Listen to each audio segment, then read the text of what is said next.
Right. Shorthand dictation, exercise numbers 137, 138, and 139, special contractions. Now, write down.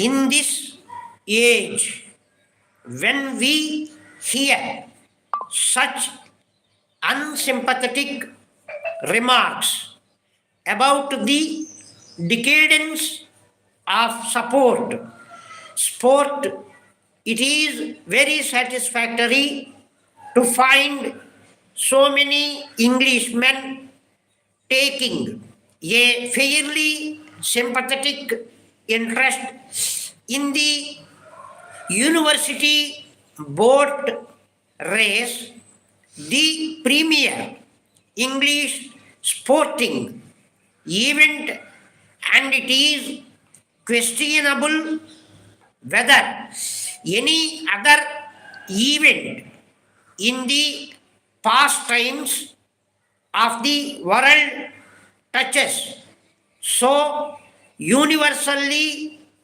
the great heart of the public in England and abroad.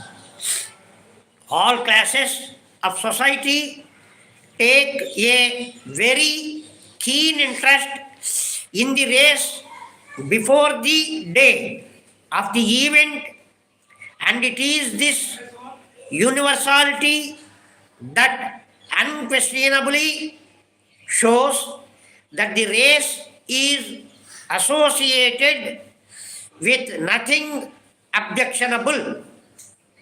The same cannot be said of some other forms of sport which contain the minimum of sport really, but the maximum of elements which are undesirable, and investigation would frequently prove the utter falsification of the meaning of the word sport.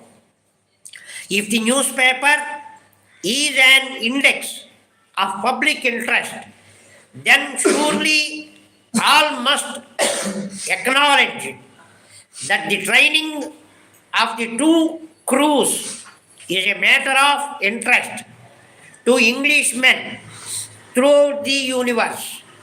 At this time, men discuss with knowledge the merits or demerits of various forms of diet, and with an intelligence which all intelligent people should accept as an acknowledgement of the extreme interest taken in the various doctrines advocated by food reformers.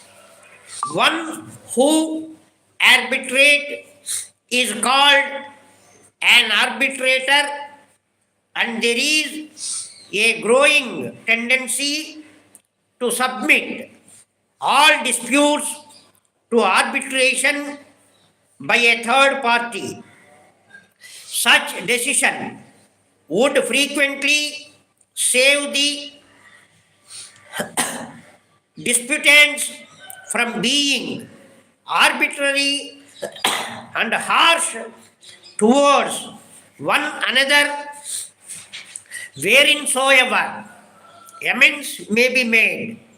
It is thought by some that a universal language would foster the spirit of arbitration throughout the universe, but as yet the attempts made to formulate such a method of intercommunication have not been very satisfactory.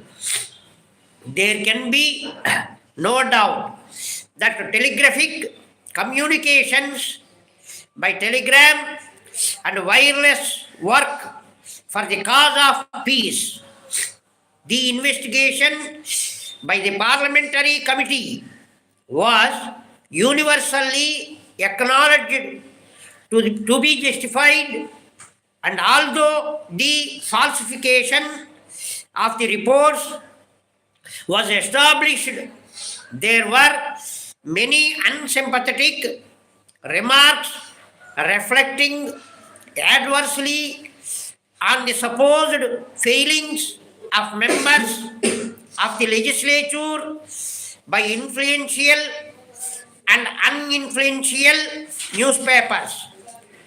All Englishmen, however, should be proud of the legislative bodies of England and should be sympathetic towards all endeavours to effect any intelligent, progressive reforms. The day of the university boat race is the first outdoor spring holiday, and though the weather may be unsatisfactory, the crowd on the river and tow path is an immense and motley one. Here we have the parliamentary hand, the insurance broker, the compiler of prospectuses and amalgamation schemes, the arbitrator engaged in arbitration cases, members of the legislature who have turned their backs on legislative matters for a short time, the administrator and the administratrix. There we have ladies in the height of fashion, full of enthusiasm for the success of their favorites, the mischievous errand boys with their baskets over their shoulders, whose mischief is excusable for once.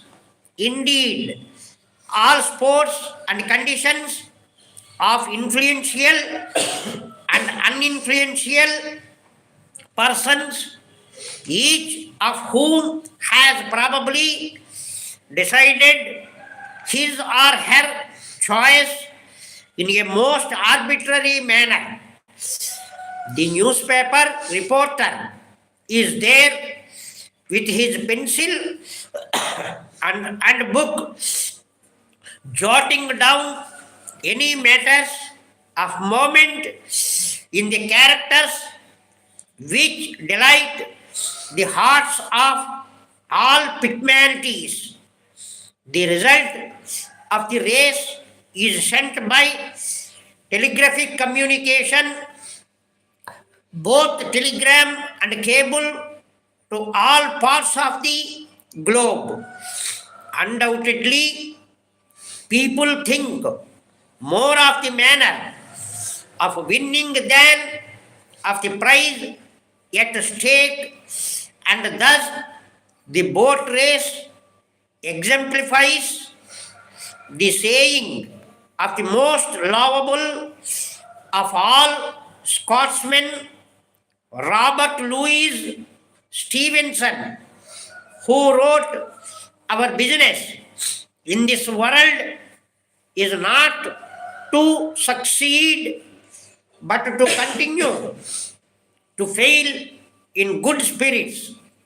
Here we have a splendid motto to remember in our everyday life and in our pastimes. That's all. Now write down in English.